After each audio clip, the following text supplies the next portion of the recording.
আমি চোখ খুলে দেখি বাবা কি যেন করার চেষ্টা করছে। আমি বললাম, বাবা আপনি এসব কি করছেন, আমি আপনার মেয়ে।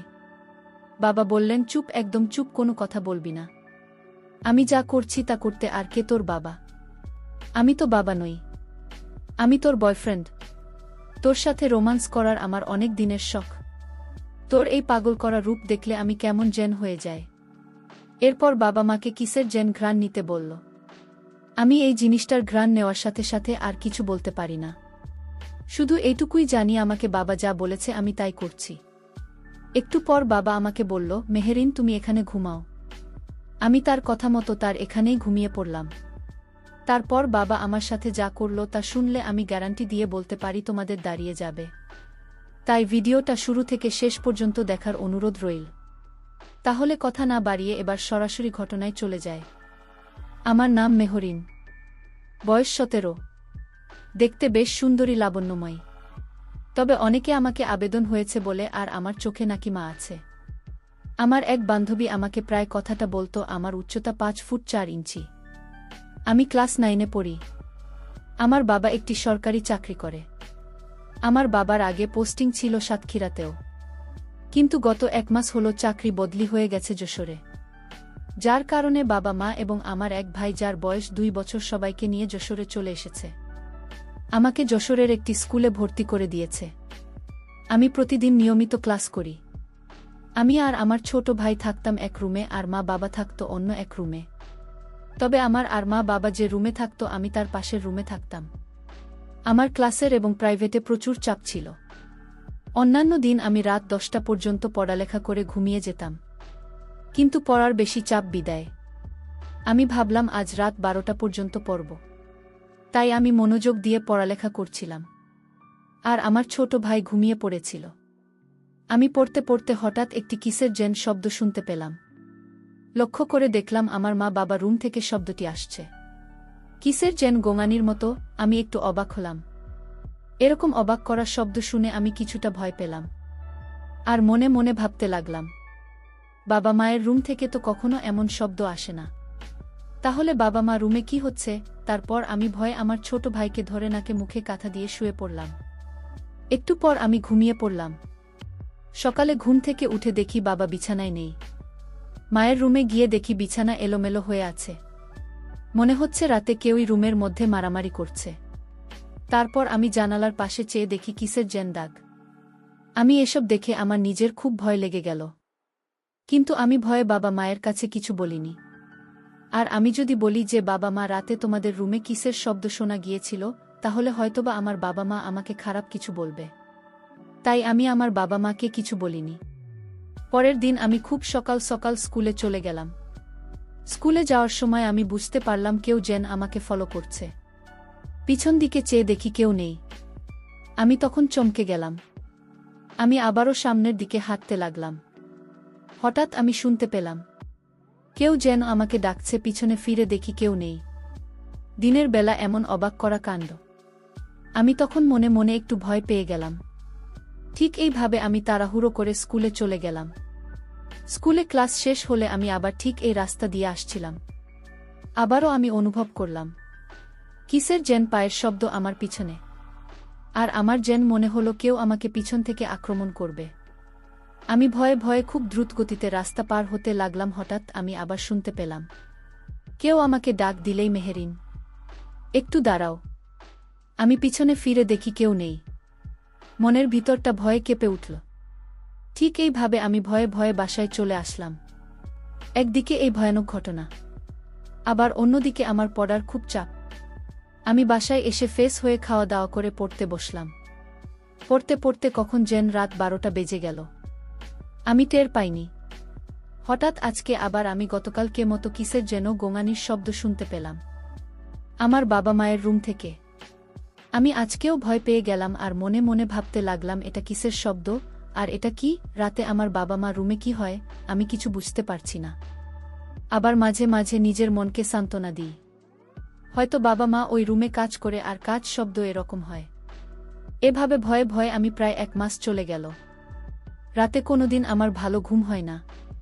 এদিকে আমার সামনে পরীক্ষা, আর আমার এই ভয়ানক কাণ্ড দেখতে দেখতে আমার রাতে ঘুম যেন হারাম হয়ে গেছে। মনে মনে ভাবলাম আমার বাবা মা রুমে রাতে কি হয় তা আমাকে জানতে হবে। এর আগে তো যখন আমরা সাতক্ষীরা থাকতাম তখন তো এমন হতো না। আমি মনে মনে ভাবলাম এর রহস্য আমাকে জানতে হবে। কিন্তু কিভাবে জানা যায় চিন্তা করতে লাগলাম। আমার মোবাইলে ফেসবুক দেখতে লাগলাম। হঠাৎ করে মোবাইলের একটি বিজ্ঞাপন দেখলাম যে ছোট বলো তো তুমি ক্যামেরা, যে ক্যামেরা দ্বারা এক রুম থেকে অন্য রুমে কি হয় না হয় সব আমি আমার রুম থেকে দেখতে পারব। তবে শর্ত হচ্ছে যে রুমে ক্যামেরাটা রাখব সেই রুমে লাইটের আলো থাকতে হবে। কিন্তু বাবা মা তো ঘুমানোর সময় লাইট অফ করে ঘুমোন। তাহলে এখন আমি কি করে রহস্য জানব? চিন্তা করতে করতে মাথায় একটি বুদ্ধি এলো। পরের দিন আমি বাবা মাকে বললাম আমার আজ ভাল লাগছে না মা, আজকে আমি স্কুলে যাব না। মা বলল ঠিক আছে তাহলে তুই ঘুমিয়ে থাক। তোর বাবা অফিসে চলে গেছে আর তোর ভাইয়ের জন্য কিছু কেনাকাটা করব। মার্কেট থেকে আমি আসি। দরজা লাগিয়ে ঘুমিয়ে পড়। তারপর আমি আমার এক ক্লাসমেটকে ফোন দিলাম। আমার ক্লাসম্যান আবার বেস্ট ফ্রেন্ডও বলতে পারেন। সে সকল বিষয়ে মোটামুটিভাবে আমাকে হেল্প করে। আমি বললাম সিয়াম, আমাদের বাসায় হঠাৎ করে লাইট জ্বলছে না। তুমি একটি ইলেকট্রিশিয়ানকে নিয়ে কি আমাদের বাসায় তো এখন আসতে পারবে? দেখুন আমার পড়ালেখার অনেক চাপ। লাইট জ্বললে আমি পরব কি করে? আমি তখন বুদ্ধি করে আমার বাবা মা রুমের লাইটের একটা ছেলে রাখলাম, যাতে সিয়াম আমাকে মিথ্যাবাদী না ভাবতে পারে। কিছুক্ষণ পর সিয়াম একজন ইলেকট্রিশিয়ানকে নিয়ে আমাদের বাসায় হাজির হল। আমি সিয়ামকে বললাম দেখো তো আমাদের এই রুমের লাইট কি হয়েছে, লাইট জ্বলছে না কেন? ইলেকট্রিশিয়ান চেক করে দেখে তারগুলো ছাড়া। ইলেকট্রিশিয়ান বলল ম্যাডাম রুমের তা ছাড়া, যে কারণে লাইটটা জ্বলে নাই। আমি বললাম আচ্ছা ঠিক আছে তাহলে এটা ঠিক করে দিন। আর বললাম ভাইয়া আমার আরেকটি কাজ করে দিবেন। ইলেকট্রিশিয়ান বলল কি কাজ আপা? আমি বললাম এই লাইটটা আরেকটি অন অফ সুইচ আমার এই রুমে লাগবে। আপনি কি আমাকে একটা সুইচ লাগিয়ে দিতে পারবেন? সে বলল ঠিক আছে আমি লাগিয়ে দিচ্ছি। তারপর তারা আমার কাজ শেষ করে চলে গেল। পরের দিন আমি অনলাইন থেকে সেই মিনি ক্যামেরা অর্ডার দিই। কিছুক্ষণ পরেই ডেলিভারি ম্যান আমাকে সেই মিনি ক্যামেরাটা এসে দিয়ে যায়। এবার মনে মনে ভাবলাম এখন দেখতে পারব আমার বাবা মা রুমে রাতে কি হয়। সন্ধ্যাবেলা আমি বাবা মা রুম ছাড় দেওয়ার চল করে তাদের রুমে গেলাম এবং আমি ক্যামেরাটা একটি বিশেষ জায়গায় শেষ করলাম, যেখান থেকে আমি আমার মোবাইল দিয়ে খুব ভালো করে পুরোটা দেখতে পারি। ক্যামেরাটা খুব সুন্দরভাবে সেট করে আমি আমার রুমে চলে আসি। একটু পর আমার বাবা মা দুজনেই বাসায় আসে।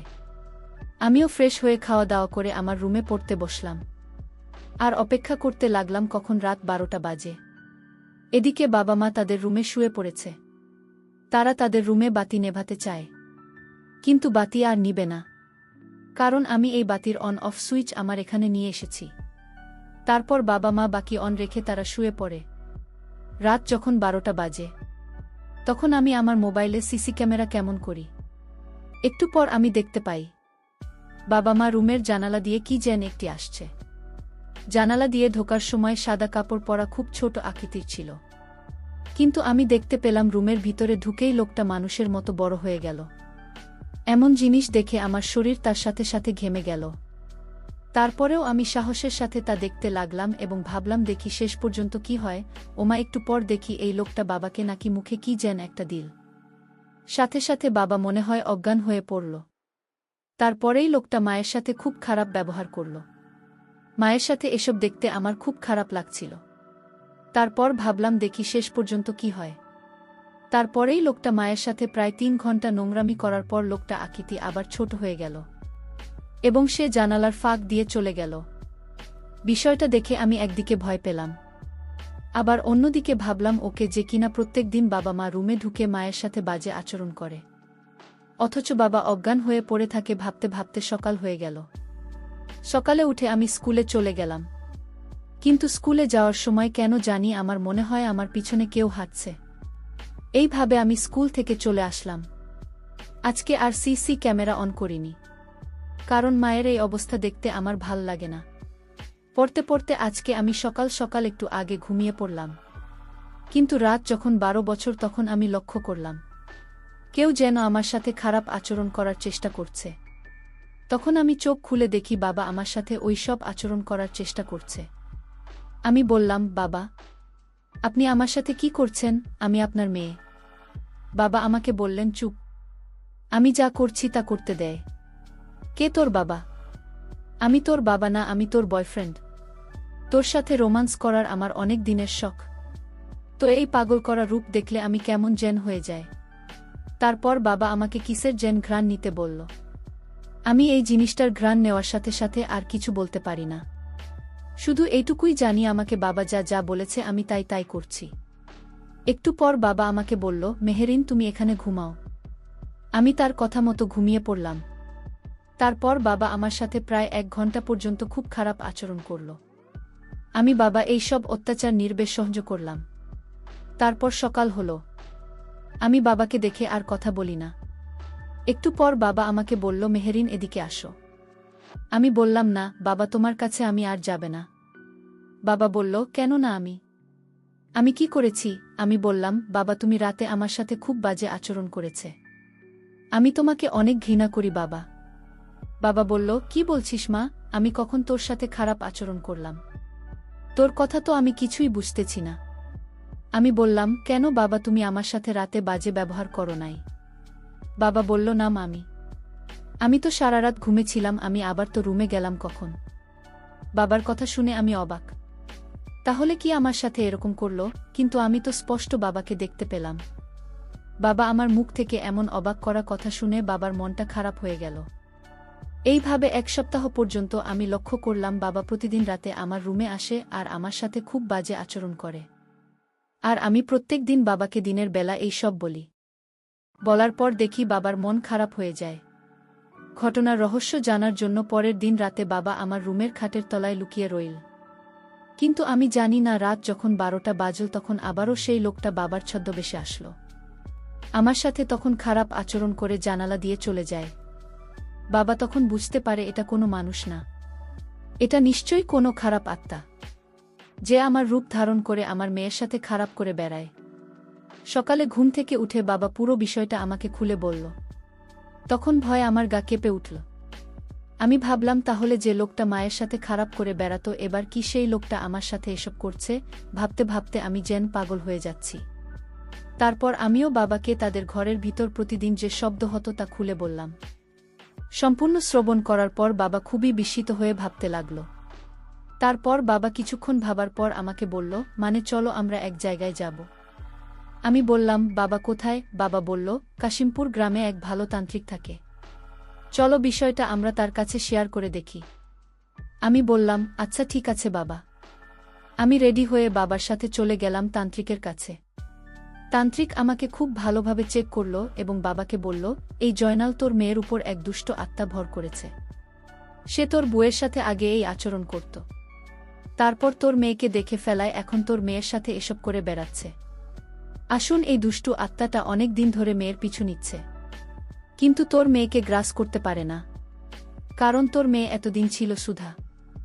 আর যেদিন এই দুষ্টু আত্মা তো বউয়ের সাথে এসব করে, সেদিন তোর মেয়ে তা দেখে ফেলেন, যার ফলে তুমি অশুদ্ধ হয়ে যায়। আর এই দুষ্ট আত্মা তো মেয়ের সাথে এই রকম বাজে কাজ করার সুযোগ পেয়ে যায়, কারণ এই দুষ্টু আত্মা কোনো সুধা মেয়ের সাথে এসব করার ক্ষমতা নেই। আমার বাবা তখন তান্ত্রিক মশাইকে বলল, তান্ত্রিক বাবা এখন কি করা যায়? তান্ত্রিক বাবা বলল, একটা বর জব্দ করতে হবে, আর এর জন্য তোর মেয়েকে একটি কঠিন কাজ করতে হবে। যদি তোর মেয়ে এই কাজটি করতে পারে, তাহলে তোর মেয়ে এই অশুভ আত্মার হাত থেকে রক্ষা পাবে। তখন তান্ত্রিক বাবা আমাকে বলল, শোনো মেহেরিন, শনিবার রাত 12টার সময় তোমাদের বাড়ির পাশে ঝাউবন একটি শ্মশান আছে, সেখানে গতকাল একজন লোককে পোড়ানো হয়েছে। তোমার কাজ হলো তুমি সেখান থেকে আমি যা শিখিয়ে দিচ্ছি তা বলে এই পুরনো লাশের একটি হাড় তোমাকে আনতে হবে। তবে হাড় সংগ্রহ করে যখন তুমি নিয়ে আসবে তখন পিছন থেকে তোমাকে আত্মা ধাওয়া করবে, কিন্তু তোমাকে কিছুই করতে পারবে না, কারণ আমার পূর্ণ নজর তোমার উপরে থাকবে। তবে নিয়ে আসার সময় কোনোভাবেই পিছনে ফিরে তাকাতে পারবে না। আর একটি কথা মনে রাখবে, হাতি আনার সময় অবশ্যই তোমার একা যেতে হবে। এখানে যদি কোনো চালাকি করো তাহলে তোমাদের বড় ক্ষতি হয়ে যাবে। এবার বলো মেহের, তুমি এই কাজটি করতে পারবে? যদি করতে পারো তাহলে কেবল তোমার এবং তোমার মায়ের কাছ থেকে এই দুষ্ট আত্মাকে সরিয়ে ফেলা সম্ভব। আমি বললাম, তান্ত্রিকমশাই, আমার যত কষ্টই হোক না কেন আমাকে কাজটি করতে হবে, কারণ এই দুষ্টু আত্মা আমার আর আমার মায়ের জীবন তাকে অতিষ্ঠ করে ফেলেছে। যে করেই হোক আমাকে এই কাজটি করতে হবে। আপনি শুধু আমার উপর একটু নজর রাখেন। তারপর তান্ত্রিকমশাই বলল, ঠিক আছে মা, তুমি এবার যাও।